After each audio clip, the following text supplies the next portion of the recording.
مزمور 9. سرود داوود. سپاس از خدا به خاطر عدالتش. خداوندا، با تمامی دل تو را شکر می کنم و کارهای عالی تو را به همه خواهم گفت. در تو خوشحال و شادمان خواهم بود و نام تو را ای متعال خواهم سرایید. وقتی که دشمنانم عقب نشینی کنند، در پیشگاه تو به زمین افتاده هلاک خواهند شد. تو مرا با امانت و انصاف داوری کرده ای و عادلانه بر جایگاه داوری نشسته ای.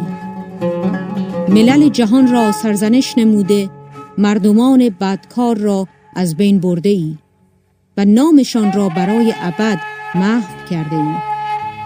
دشمنان برای همیشه نابود شدند و شهرهایشان را به خرابه تبدیل کردی که حتی یادی از آنها باقی نماند.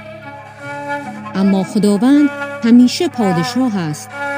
او تخت خود را برای داوری برقرار نموده است. او جهان را با عدالت و امتها را با انصاف داوری می نماید. خداوند پناه مظلومان و جایگاه امن در هنگام سختی هاست.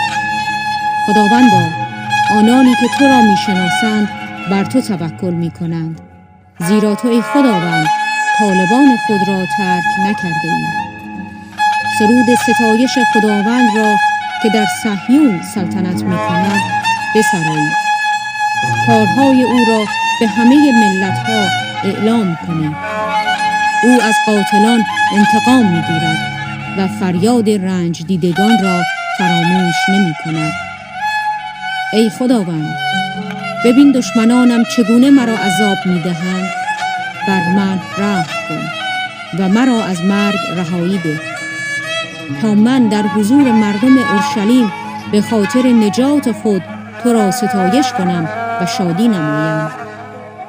کافران در چاهی که برای دیگران کنده بودند افتادند و در دامی که برای دیگران گذاشته بودند گرفتار شدند. خداوند با داوری عادلانه خویش خود را آشکار نموده است و بدکاران در دام خودشان گرفتار شده اند.